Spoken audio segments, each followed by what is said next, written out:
Selamat siang, Bapak Ibu Saudara yang dikasihi Tuhan. Kita akan melanjutkan tentang bahasan Alkitab kita, yaitu di mana kita sudah sampai di dalam Injil Lukas pasal yang ke-9.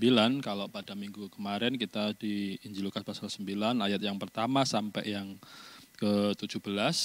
Pada hari ini kita akan melanjutkan di dalam pasal yang ke-9, ayat yang ke-18 sampai yang ke-36. Dan di sini juga akan dibagi di dalam 3 perikop, yaitu pengakuan Petrus, pemberitaan pertama tentang penderitaan Yesus dan syarat-syarat mengikuti Yesus, dan yang kedua, Yesus dimuliakan di atas gunung. Bapak Ibu, sebelum kita akan bersama-sama belajar akan kebenaran firman Tuhan, mari kita berdoa terlebih dahulu. Kami mengucap syukur ya Tuhan, kalau pada siang hari ini Engkau masih memberi kesempatan kepada setiap kami untuk kami boleh bersama-sama belajar akan kebenaran firman-Mu. Biarlah Engkau sendiri ya Tuhan yang akan memberikan hikmat, pengertian di dalam setiap kehidupan kami untuk kami boleh memahami maksud dan rencana-Mu di dalam setiap pembacaan dan perenungan firman Tuhan yang akan kami lakukan, yang akan kami laksanakan di dalam setiap kehidupan kami. Biarlah Engkau ya Roh Kudus yang juga akan memberikan pengertian di dalam setiap kehidupan kami, terlebih memberikan kemampuan kepada setiap kami untuk kami menjadi pelaku-pelaku firman-Mu di dalam setiap hidup kami. Kami berdoa hanya di dalam nama-Mu Tuhan, kami Yesus Kristus, kami bersyukur. Haleluya. Amin. Bapak Ibu, saya akan membacakannya untuk Bapak Ibu semuanya di dalam Injil Lukas pasal yang ke-9. Saya akan membaca di dalam ayat yang ke-18 sampai yang ke-21 terlebih dahulu. Pengakuan Petrus. Pada suatu kali ketika Yesus berdoa seorang diri, datanglah murid-muridnya kepada mereka. Kata orang banyak, siapakah aku ini? Jawab mereka, Yohanes Pembaptis, ada juga yang mengatakan Elia. Ada pula yang mengatakan bahwa seorang dari nabi-nabi dahulu telah bangkit. Yesus bertanya kepada mereka, menurut kamu siapakah aku ini? Jawab Petrus, Mesias dari Allah. Lalu Yesus melarang mereka dengan keras supaya mereka jangan memberitahukan hal itu kepada siapapun. Ya, Bapak Ibu, Saudara yang kasih Tuhan, kita sudah belajar bagaimana dalam perjalanan dari pelayanan Yesus yang dimana kalau kita mengetahui dari pasal yang pertama sampai yang pasal 9 ini, ketika di dalam perjalanan pelayanan Yesus bersama dengan murid-muridnya. Murid-muridnya ini tentunya sudah lama dan sudah banyak waktu yang di mana mereka bersama dengan Yesus. Hampir mungkin 24 jam mereka bersama dengan Yesus di dalam pelayanan yang Yesus lakukan.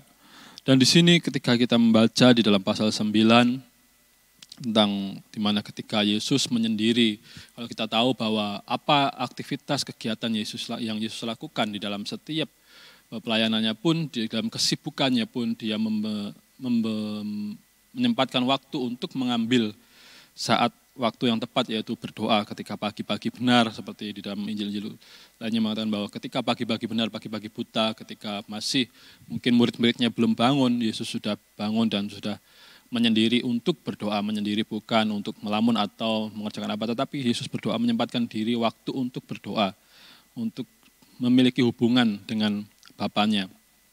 Dan walaupun murid-muridnya masih tidur, tetapi di dalam pasal yang 9 ini ketika Yesus menyendiri dan Yesus menyempatkan diri untuk berdoa, dan ketika itu juga murid-muridnya datang kepadanya. Lalu Yesus bertanya kepada murid-muridnya, yang tentunya Yesus tahulah bahwa siapakah dia. Yesus tahu siapa dirinya, bukan seperti orang-orang mungkin yang tanda kutip orang yang sombong bahwa apakah kamu tidak tahu siapakah aku. Tetapi di sini Yesus menyatakan kepada murid-muridnya untuk sampai di mana pengertian mereka, sampai di mana mereka tahu tentang Yesus. Tentang Yesus dalam baik penyataan dari orang lain maupun penyataan dari para murid-murid ini. Dan tentunya Yesus tahu bahwa siapakah dia sendiri. Di sini Yesus bertanya kepada para murid-muridnya yang ada pada waktu itu yang bersama dengan mereka. Menurut orang-orang siapakah aku ini? Dari murid-murid ini menjawab seperti pernyataan-pernyataan dari orang-orang yang di dalam ayat yang ke-7 7 sampai yang 9 di mana banyak orang yang mengatakan bahwa Yesus itu adalah seorang nabi yang telah bangkit, nabi-nabi terdahulu atau Yohanes Pembaptis, dan ada juga yang mengatakan bahwa Elia atau Musa. Dan di sini murid-murid mengatakan semua yang mereka dengar dari orang-orang bahwa Yesus adalah salah satu dari nabi-nabi yang terdahulu, yaitu atau Yohanes Pembaptis yang telah bangkitkan atau Elia. Tetapi ketika waktu tiba saatnya Yesus bertanya kepada Petrus, pada murid-muridnya secara langsung, kalau menurut kalian siapakah aku ini? Di sini Petrus dengan jelas, dengan gamblang menjawab bahwa dia mengatakan bahwa engkau adalah Mesias dari Allah. Kalau kita mengetahui bahwa anak Allah yang hidup di dalam Injil Matius ketika Petrus menjawab pertanyaan daripada Yesus ini. Dimana ketika Yesus memberikan pertanyaan kepada murid-muridnya tentang siapakah dirinya, bukan berarti Yesus tidak tahu siapakah dirinya, tetapi sampai di mana pengenalan murid-murid kepada Yesus, tentang Yesus kepada yaitu Yesus yang sebagai gurunya yang telah bersama-sama dengan dia. Dan di sini bahwa Petrus memiliki pengenalan yang begitu baik, pengenalan yang begitu mendalam di dalam kehidupannya ketika dia bersama dengan Yesus. Dia tahu siapakah Yesus, dia tahu siapakah Mesias, yaitu anak Allah yang hidup dari pernyataan-pernyataan dari seorang Petrus ini.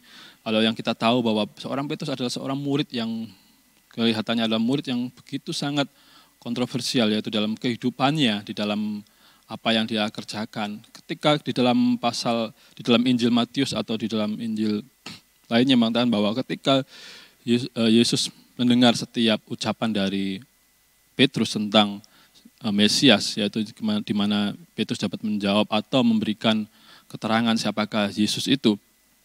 Dan di situ Yesus memberikan suatu pujian, tetapi tidak lama kemudian ketika Yesus menyatakan pernyataan bahwa dirinya harus menderita, kita tahu bahwa di situ Petrus di dalam secara kemanusiaannya dia menyatakan bahwa sekali-kali hal itu tidak akan pernah terjadi dengan engkau. Itulah yang secara tidak sadar Petrus menyatakan, dan dari situ Yesus memberikan suatu teguran yang keras kepada Petrus, bukan karena setiap pernyataan bukan karena hanya saja pernyataan, tetapi ketika Petrus menyatakan hal itu secara tidak langsung, Yesus menegur di dalam kehidupan Petrus. Tetapi di dalam Injil Lukas ini kita boleh mengetahui bahwa Yesus memberikan pertanyaan dan Petrus memberikan suatu jawaban yang tepat bagaimana pengenalannya akan gurunya yang telah bersama-sama dengan dia. Dia mengenal siapakah Yesus, dia mengenal siapakah Mesias, siapakah dia yang bersama-sama dengan dia. Bagaimana ketika mungkin dalam kehidupan kita, ketika kita berhadapkan dengan suatu pertanyaan siapakah, ketika kita mengenal seseorang, tetapi kita tidak dekat dengan mereka, ketika kita tidak dekat dengan dia atau seorang tokoh, pasti ketika kita ditanyai, kita akan menjawab seperti yang orang-orang banyak katakan bahwa siapakah seorang presiden kita, mungkin kita akan menjawab dia adalah seorang tukang kayu, dia adalah seorang pengusaha dari mebel, atau seorang yang baik dan apa-apa. Tetapi ketika kita mungkin bertanya kepada seorang yang dekat dengan keluarga, dengan seorang pemimpin kita, pasti dia akan memberikan jawaban yang begitu tepat. Seperti yang Petrus ungkapkan ini kepada Yesus, bagaimana Petrus mengenal yang begitu dekat dengan Yesus sehingga dia mampu mengerti, memahami siapakah Yesus itu. Bukan berarti ketika Yesus bertanya begitu untuk supaya dia orang tahu bahwa inilah aku Yesus, ini aku Mesias, ini aku Allah. Tidak, tetapi dia yang adalah Tuhan, dia hanya ingin tahu sampai di mana pengenalan mereka. Tetapi di sini bahwa Yesus melarang mereka dengan keras supaya mereka jangan memberitahukan hal itu kepada siapapun. Kalau kita membaca bahwa itu kepada siapapun, bukan berarti Yesus tidak mau tentang dirinya atau Mesias itu disebarluaskan. Tetapi ketika Yesus telah naik ke surga, pemberitaan ini disampaikan begitu rupa oleh para rasul-rasul, oleh para murid Kristus pada waktu itu. Karena pada waktu itu Yesus menyatakan bahwa waktunya belum tiba, dan benar ketika Yesus sudah naik ke surga dan sampai penyampaian hal ini, pemberitaan tentang Mesias disampaikan begitu rupa oleh para murid-murid kepada orang banyak, kepada orang-orang yang mereka dinyatakan bahwa mereka yang telah menolak Yesus, yang mereka telah menolak seorang Mesias ketika Yesus hadir di dalam dunia. Tetapi di sini bahwa pengenalan seorang Petrus kepada Yesus begitu rupa, bagaimana dengan kehidupan kita? Sudahkah kita sendiri dalam kehidupan kita mengenal siapakah Tuhan kita, siapakah Yesus di dalam setiap kehidupan kita. Jangan-jangan ketika mungkin Tuhan bertanya kepada kita, siapakah aku ini? Mungkin kita akan menjawab bahwa seperti orang banyak yang mereka mengatakan bahwa engkau adalah Nabi atau Elia atau Musa. Seperti orang kebanyakan yang memberikan suatu jawaban-jawaban yang sepertinya mereka memberikan jawaban yang tidak sesuai dengan apa yang Yesus inginkan. Tetapi bagaimana dengan setiap kita? Apakah kita mengetahui bahwa siapakah Yesus di dalam setiap kehidupan kita? Sudahkah Yesus ada di dalam setiap kehidupan kita? Sudahkah kita mengenal Dia Yesus Tuhan dalam setiap kehidupan kita? Di dalam ayat yang selanjutnya, di dalam ayat yang ke-22, dan Yesus berkata, anak manusia harus menanggung banyak penderitaan dan ditolak oleh tua-tua, imam-imam kepala dan ahli-ahli Taurat, lalu dibunuh dan dibangkitkan pada hari ketiga. Katanya kepada mereka, setiap orang yang mau mengikut aku, ia harus menyangkal dirinya, memikul salibnya setiap hari dan mengikut aku. Karena barang siapa mau menyelamatkan nyawanya, ia akan kehilangan nyawanya, tetapi barang siapa kehilangan nyawanya karena aku, ia akan menyelamatkannya. Apa gunanya seorang memperoleh seluruh dunia, tetapi ia membinasakan atau merugikan dirinya sendiri? Sebab barang siapa malu karena aku dan karena perkataanku, anak manusia juga akan malu karena orang itu. Apabila ia datang kelak dalam kemuliaannya dan dalam kemuliaan Bapa dan malaikat-malaikat kudus, aku berkata kepadamu, sesungguhnya di antara orang yang hadir di sini ada yang tidak akan mati sebelum mereka melihat kerajaan Allah. Dan di sini Yesus di dalam ayat yang ke-22 menyatakan bahwa tentang penderitaannya, tentang bagaimana nanti ketika, kalau kita tahu bahwa di dalam perjalanan pelayanan yang Yesus lakukan bersama dengan murid-muridnya, banyak dari orang-orang Farisi, ahli-ahli Taurat, mereka juga ada beberapa orang yang mengikuti Yesus. Mengikuti Yesus bukan berarti mereka ingin belajar daripada Yesus atau ingin mengenal Yesus lebih dalam lagi, tetapi mereka di dalam upaya mereka supaya mereka dapat menjegal atau mencari kesalahan-kesalahan daripada Yesus, mencari kesalahan-kesalahan dari apa yang dia lakukan, apa yang dia perkatakan.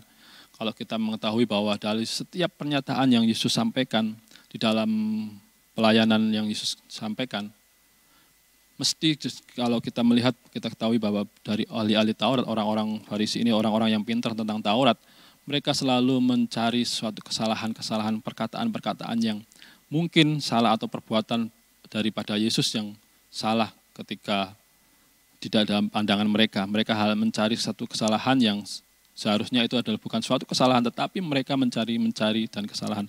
Itulah yang dilakukan oleh para imam-imam dan tua-tua supaya mereka dapat istilahnya atau dalam tanda kutip membinasakan atau melenyapkan Yesus ini, untuk supaya pemberitaan Injil, pemberitaan kabar sukacita yang disampaikan oleh Yesus tidak disebarluaskan, dan supaya orang banyak yang mereka terutama pada waktu itu mereka beragama itu Yahudi atau memiliki kepercayaan bersama dengan orang-orang Taurat, mereka percaya akan Taurat, dan mereka sepertinya bahwa masyarakat pada waktu itu lebih tertarik kepada Yesus dan pengikut Yesus lebih banyak, maka mereka akan mencari setiap kesalahan-kesalahan daripada Yesus untuk dapat membunuh Yesus, untuk dapat melenyapkan Yesus. Dan ini pernyataan yang disampaikan oleh Yesus. Yesus mengetahui semua pikiran-pikiran dari para imam-imam dan tua-tua pada waktu itu, dan di sini Yesus menyampaikan kepada murid-muridnya, untuk supaya murid-muridnya juga di dalam kehidupannya, di dalam kehidupan para murid-murid itu mereka juga selalu siap sedia. Bagaimana nantinya ketika mereka akan meneruskan setiap pelayanan yang Yesus lakukan, yang Yesus kerjakan, ketika nanti kalau Yesus akan kembali kepada Bapa, kembali ke surga. Bagaimana dengan murid-muridnya? Dan di sini disampaikan terlebih dahulu kepada murid, ini adalah penyampaian yang pertama tentang penderitaan yang harus Yesus alami dan juga yang akan dialami oleh orang-orang yang mengikutnya atau para rasul atau para murid-muridnya pada waktu itu. Katanya kepada mereka semua, setiap orang yang mau mengikut aku, ia harus menyangkal dirinya, memikul salibnya setiap hari dan mengikut aku. Pernyataan ini adalah pernyataan yang mungkin begitu berat kalau kita membaca di dalam ayat ini. Kalau kita merenungkan eh, kok susah, kok sangat susah ya kita harus mengikut ketika kita harus mengikut percaya kepada Yesus. Kalau sih menyangkal diri, mengikut salib hari dan mengikut aku. Sebagai pengikut Kristus harus menyangkal diri, harus memikul salib. Kalau kita ketahui bahwa memikul salib atau salib itu adalah suatu tentang hukuman atau tentang kematian, bagaimana di zaman kuno ketika orang memikul salib pastilah mereka akan dihukum mati. Kita ketahui bahwa ketika Yesus dan dua orang narapidana atau penjahat yang mereka memikul salib untuk dibawa kepada kematian. Ketika mereka dihukum, mereka akan dihukum dengan salib, mereka harus membawa salib itu sendiri dan nanti mereka juga akan yang disalibkan di salib yang mereka bawa. Memikul salib di sini adalah suatu gambaran yang diberikan oleh Yesus bagaimana ketika seseorang yang harus mengikut aku, dia harus memikul salib. Memikul salib bukan berarti kita harus memikul kayu atau memikul salib yang seperti di mana dialami oleh Yesus sendiri ketika dia disalibkan, dia harus memikul salib dari bawah sampai ke Bukit Golgota. Bukan begitu, tapi salib yang di sini bukan berarti salib secara real atau salib berbentuk kayu untuk kita pikul dalam setiap kehidupan kita. Kalau kita memikul salib setiap hari, kita akan menjadi seperti orang yang konyol kalau kita harus berjalan dengan memikul salib. Tetapi di sini adalah bagaimana ketika kita mengenal Kristus, bagaimana ketika kita percaya dan mengikut Kristus, tetapi dalam kehidupan kita memiliki suatu bukan permasalahan karena perbuatan kita sendiri, tetapi kita memiliki suatu tantangan di dalam kehidupan kita. Tantangan ketika kita mengiringi Yesus, ketika kita melayani Yesus. Bagaimana kalau kita melihat para murid-murid Yesus pada waktu ketika Yesus sudah naik ke surga. Para rasul-rasul mereka meneruskan pelayanan daripada Yesus. Mereka meneruskan pekabaran Injil, pekabaran sukacita dan pekabaran tentang kelepasan, tentang penebusan, tentang kematian dan pengorbanan daripada Yesus. Dari mereka yang tidak memikul salib. Mereka harus mengalami suatu penderitaan yang begitu rupa. Yaitu penderitaan di dalam pekabaran Injil yang mereka harus lakukan. Mereka harus ditolak di banyak tempat. Mereka bukan hanya ditolak secara ditolak tanpa aniaya itu masih enak, tetapi ini ditolak dengan aniaya yang begitu berat. Mereka harus lari dikejar-kejar dan mereka dari para rasul-rasul ini harus mati disalib. Ada yang mati disalib, ada yang mati harus diadu dengan singa, ada yang mati. Bagaimana mereka dalam murid-murid Yesus, mereka tidak lepas dari setiap salib mereka harus memikul setiap salib mereka dan mereka harus menyangkal diri mereka. Menyangkal diri bukan hanya kita tentang berpuasa, tetapi mereka harus menyangkal dari setiap keinginan hawa nafsu, keinginan daging di dalam kehidupan mereka. Keinginan untuk memiliki suatu kelepasan atau dalam hidupnya atau memiliki sukacita untuk bebas di dalam kehidupan mereka dengan orang-orang yang ada pada waktu itu dengan mereka untuk supaya mereka bebas dari setiap aniaya, untuk mereka bebas dari setiap penderitaan. Tetapi di sini Yesus memberikan suatu peringatan terlebih dahulu kepada para murid-muridnya untuk supaya mereka tahu yang mungkin pada waktu itu para murid-muridnya mereka tidak menyadari tentang apa yang Yesus katakan. Mereka tidak menyadari atau tidak mengetahui apa yang Yesus katakan bahwa harus menyangkal diri dan memikul salib. Mungkinkah hal itu terjadi di dalam kehidupan murid-murid? Tapi kalau kita ketahui bahwa hal itu terjadi di dalam kehidupan para murid-murid, kalau kita juga tahu bahwa di dalam kelanjutannya di dalam kehidupan masyarakat, kehidupan selanjutan bahwa ketika orang mengenal Kristus, ketika orang harus menjadi murid Kristus, menjadi pekabar Injil yang kita ketahui banyak juga dari mereka yang harus memikul salib. Mereka harus menyangkal diri, mereka harus keluar dari setiap kehidupan, dari kenyamanan hidup mereka, dari zona nyaman, dan memikul salib dengan setiap penderitaan atau mungkin setiap penghinaan, aniaya yang mereka hadapi. Bagaimana dengan kehidupan kita sebagai anak-anak Tuhan atau murid Yesus yang saat ini? Adakah kita memikul salib di dalam kehidupan kita ketika kita mengakui bahwa kita adalah murid Kristus, ataukah kita ada di dalam zona nyaman kita? Itu menjadi suatu pertanyaan pribadi dalam setiap kehidupan kita. Sampai di manakah salib yang kita pikul?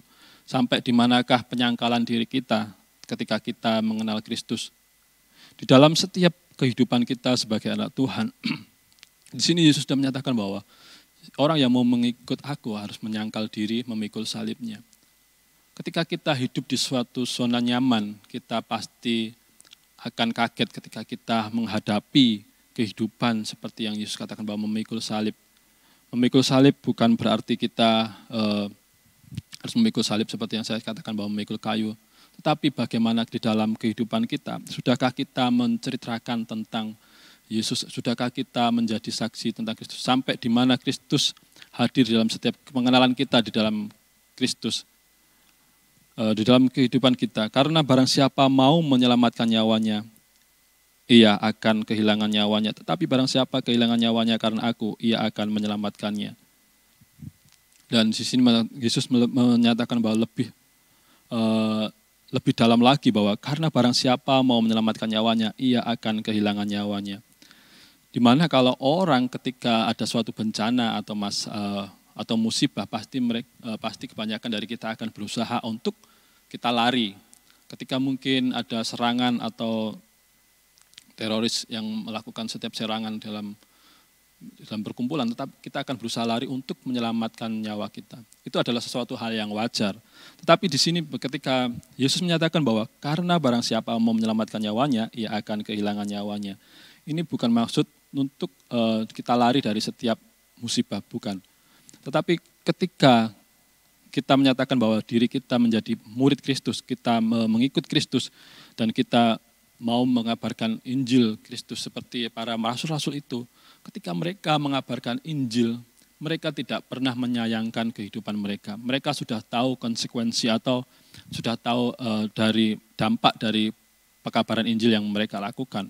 Karena Yesus sudah mengajarkan, Yesus sudah menyatakan itu, dan Yesus sudah memberikan suatu bukti yang begitu nyata kepada murid-muridnya, di mana ketika Yesus mengabarkan kabar sukacita ini, banyak dari para imam-imam dan tua-tua berusaha untuk menangkap dia dan membunuh dia. Dan itu juga yang diketahui oleh murid-muridnya, dan murid-muridnya juga tahu. Dan ketika murid-muridnya meneruskan pelayanan daripada Yesus, mereka juga sudah setidaknya mereka sudah dipersiapkan di dalam kehidupan mereka. Dan mereka sudah siap dengan setiap resiko yang harus dihadapi. Mereka tidak menyayangkan nyawanya. Karena pastilah kalau mereka ketika mereka menyayangkan nyawanya, mereka akan kehilangannya. Mereka akan kehilangan nyawanya. Ketika kita mungkin memberi istilahnya mengeman-eman nyawa kita, ketika di dalam pekabaran Injil kita menyangkal Yesus, ketika kita di dalam pekabaran Injil mungkin kita dikatakan seperti yang Petrus lakukan ketika Petrus menyangkal Yesus, mungkin ketika kita menyangkal Yesus di dalam kehidupan kita sama dengan kita menyayangkan nyawa kita supaya kita tidak hilang. Tetapi ketika Petrus menyangkal Yesus, Petrus bertobat di dalam kehidupannya. Tapi bagaimana ketika kita mungkin menyangkal daripada Yesus kita karena mungkin ada ancaman untuk dibunuh? Apakah kamu percaya dengan Yesus? Kalau kamu percaya, kamu akan saya bunuh. Tetapi ketika kita mengatakan kita tidak percaya, kita akan selamat. Ketika kita menyatakan bahwa kita tidak percaya kepada Yesus dan kita tidak mati pada waktu itu.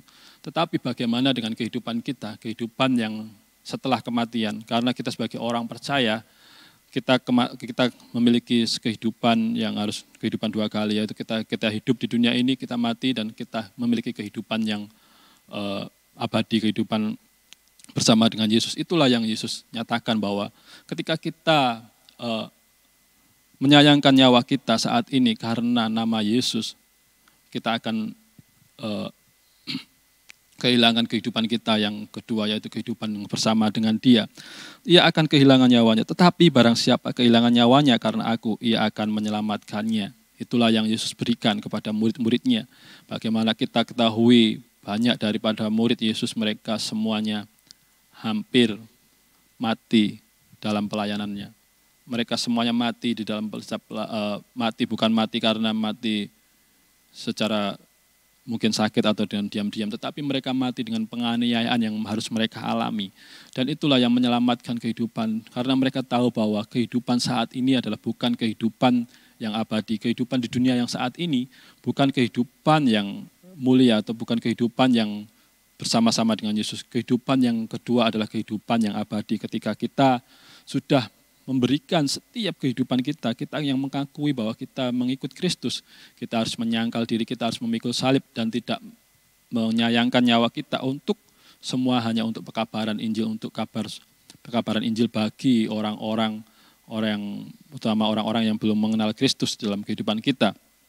Banyak hal yang terjadi di dalam juga para misionaris, kalau kita membaca di dalam sejarah-sejarah para pekabar-pekabar Injil, mereka tidak menyayangkan kehidupan mereka. Mereka tidak menyayangkan setiap nyawa mereka untuk kesenangan pribadi mereka. Mereka berusaha untuk menyangkal diri, memikul salib, untuk supaya pekabaran Injil dapat tersampaikan, pekabaran Injil dapat diberitakan dengan baik dimanapun berada. Dan mereka banyak juga dari mereka harus mati. Tetapi mereka memiliki kepercayaan bahwa kematian yang mereka lakukan saat pekabaran Injil bukan kematian yang sia-sia. Itulah kematian untuk mendapatkan kehidupan yang mulia di hadapan Yesus.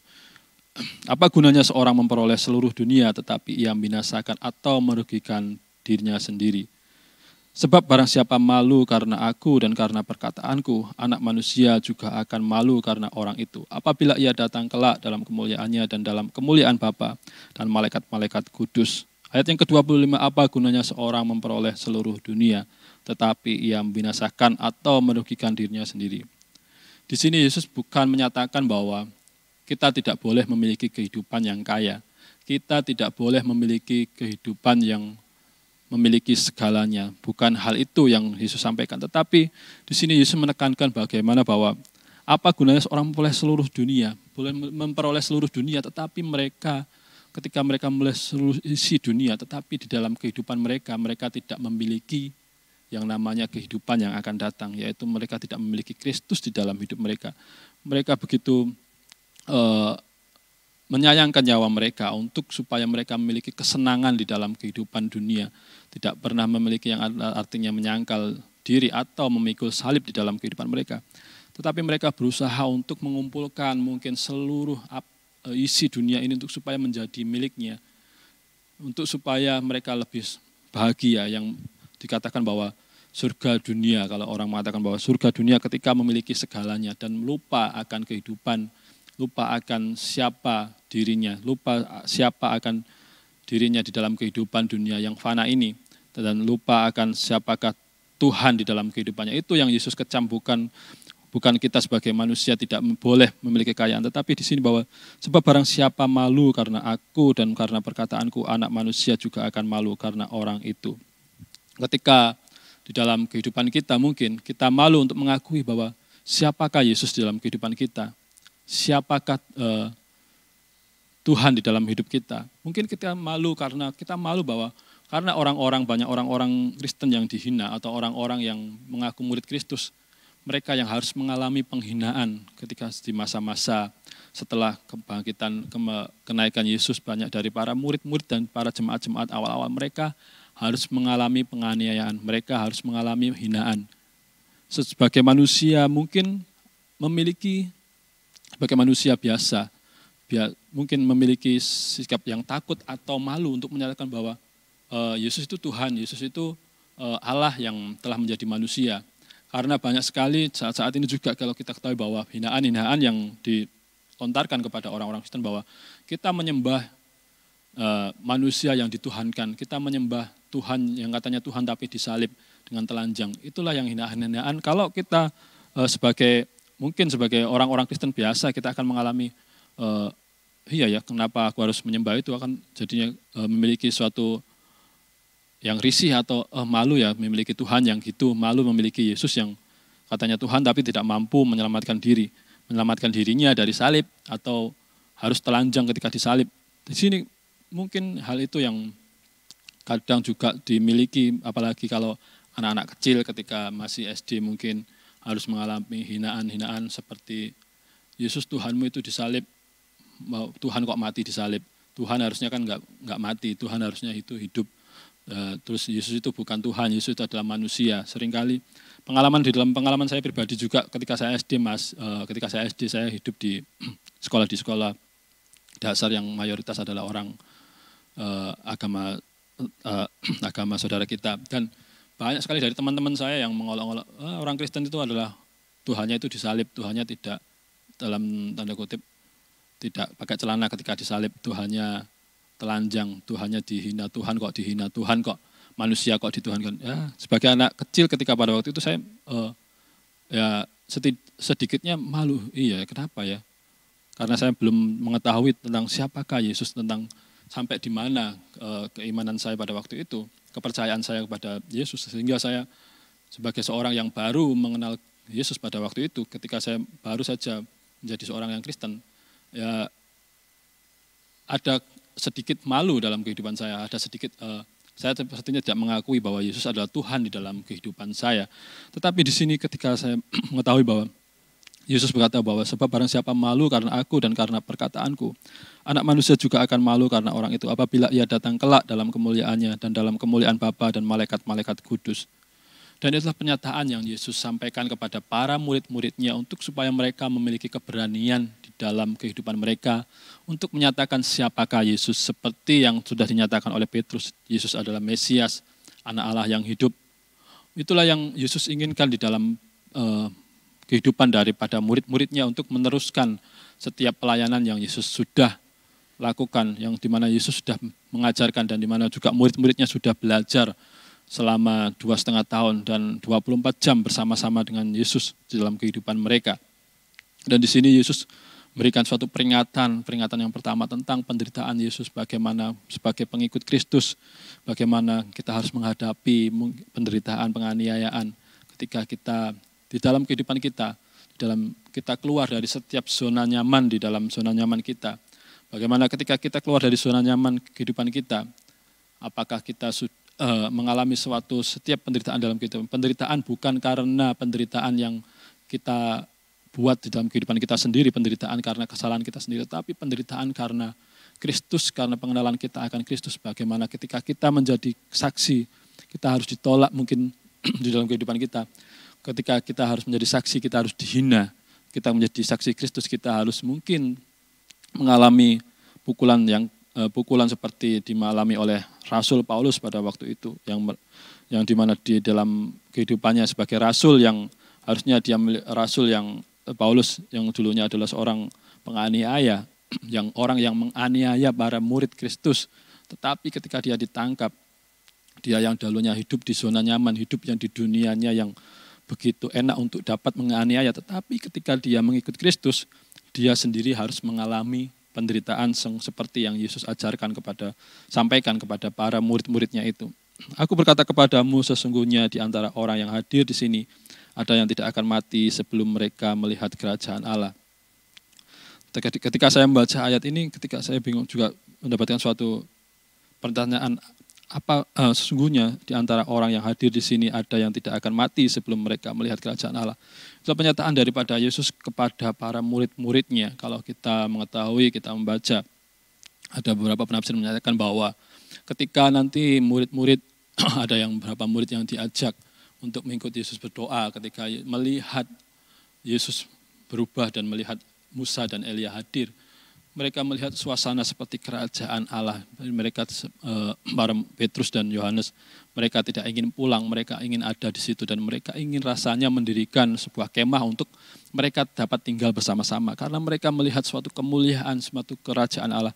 Tapi ada beberapa penafsir mengatakan bahwa seperti apa yang dialami oleh Yohanes, bukan Yohanes Pembaptis, itu Yohanes murid Yesus, pada waktu para murid-murid yang lain sudah, mungkin dari para murid yang lain sudah meninggal, di sini di mana Yohanes, seorang dari murid Yesus yang kalau kita ketahui adalah murid yang dikasihi oleh Yesus, bagaimana dia harus dibuang ke Pulau Patmos dan dia melihat setiap penglihatan dia, Tuhan menunjukkan suatu karunia kepadanya untuk dapat menyampaikan setiap pewahyuan atau penglihatan yang dia sampaikan kepada jemaat-jemaat pada waktu itu, di 7 jemaat pada waktu itu di dalam Wahyu kalau kita nanti membacanya.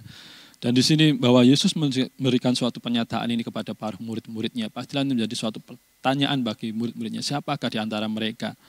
Dan tetapi di sini Yesus memberikan suatu pernyataan yang baik kepada mereka, pernyataan supaya mereka dalam kehidupan para murid-muridnya itu selalu waspada dan selalu siap sedia bahwa semuanya pasti akan terjadi nantinya.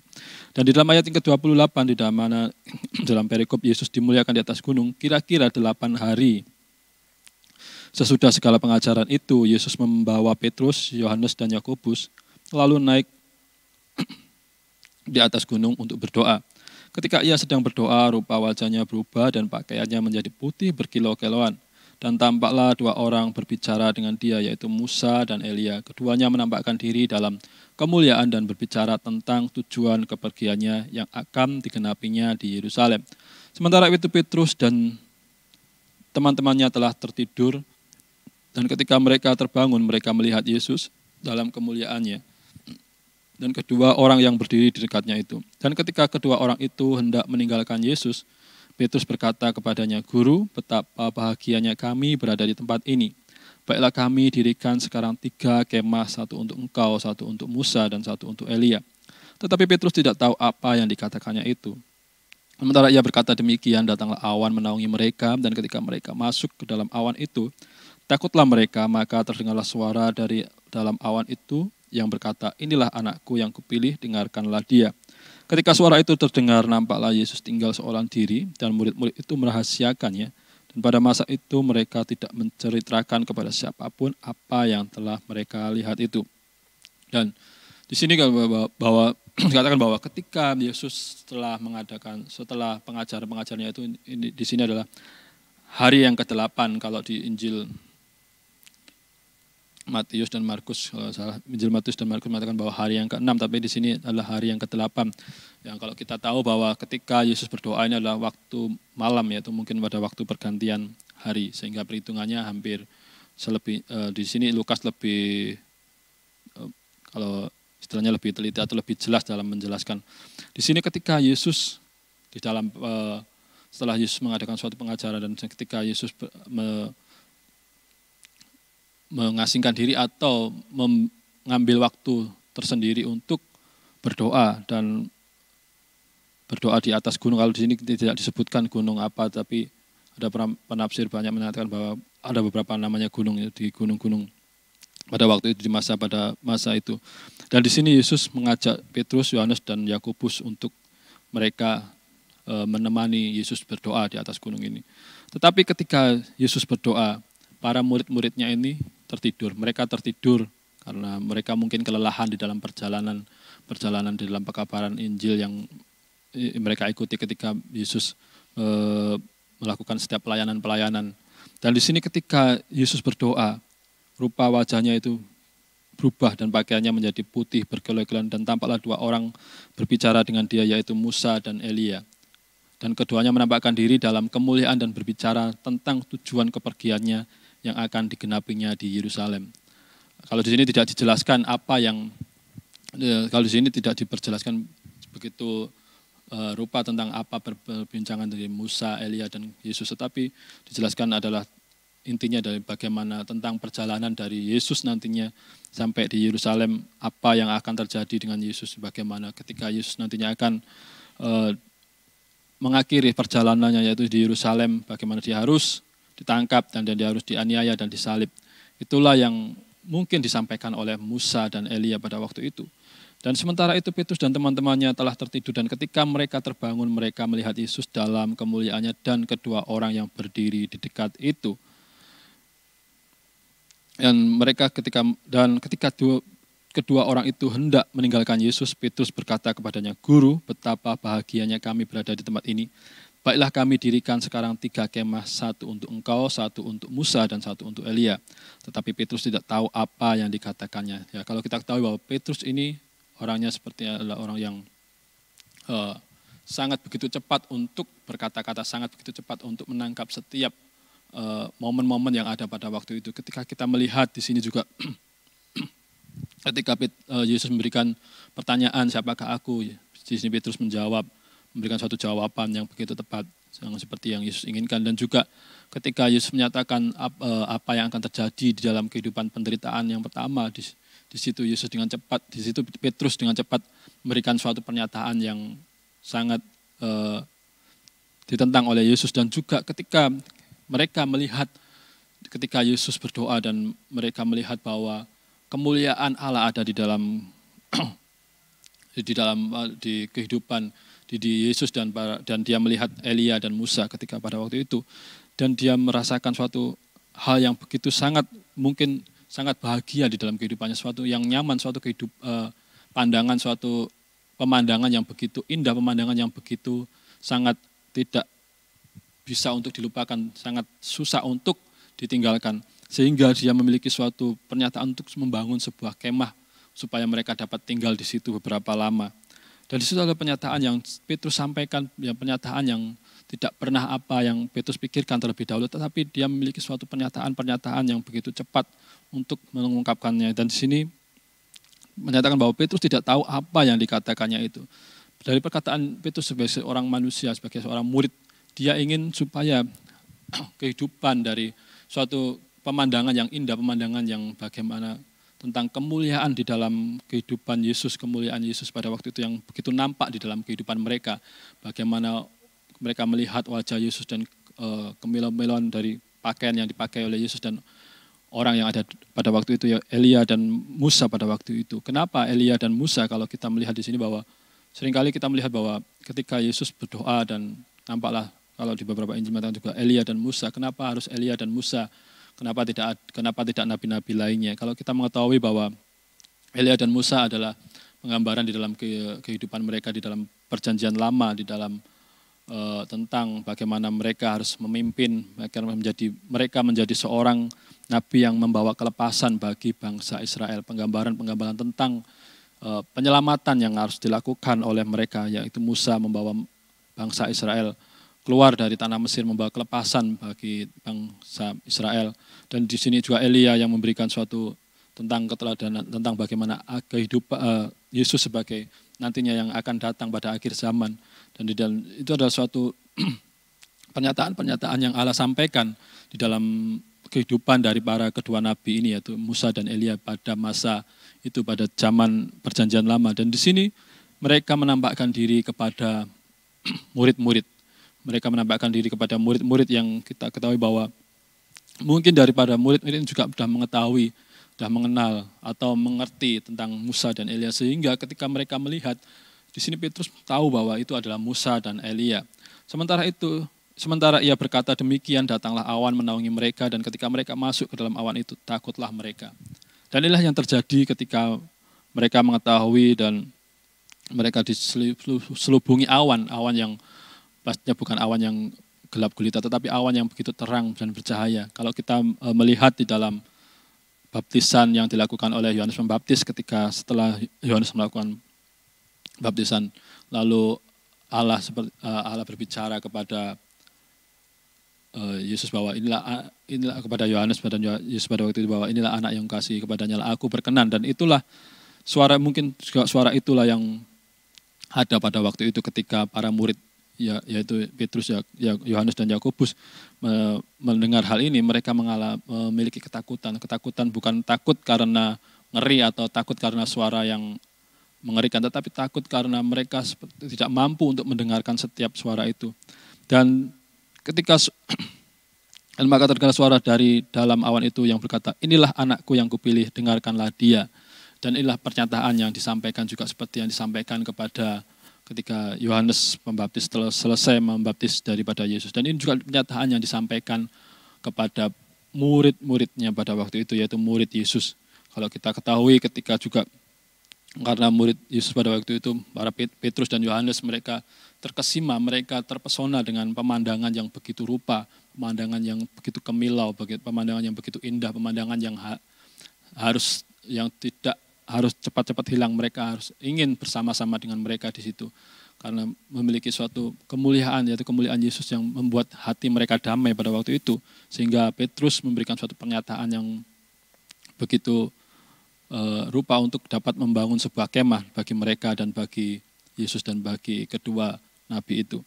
Dan di sini bahwa kalau kita melihat juga hal ini juga yang dialami oleh Musa ketika Musa turun dari mendapatkan yaitu 10 hukum Taurat, bahwa ketika Musa turun dari gunung Sinai dan ketika turun bangsa Israel melihat muka dari Musa yang berkilau-kilau sehingga bangsa Israel mereka menjadi takut.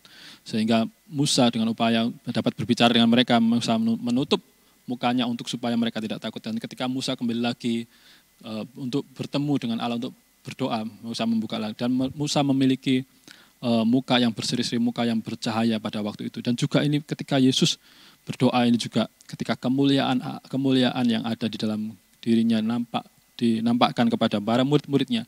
Murid-muridnya mendapatkan suatu kehidupan yang sepertinya beda dari kehidupan yang biasanya.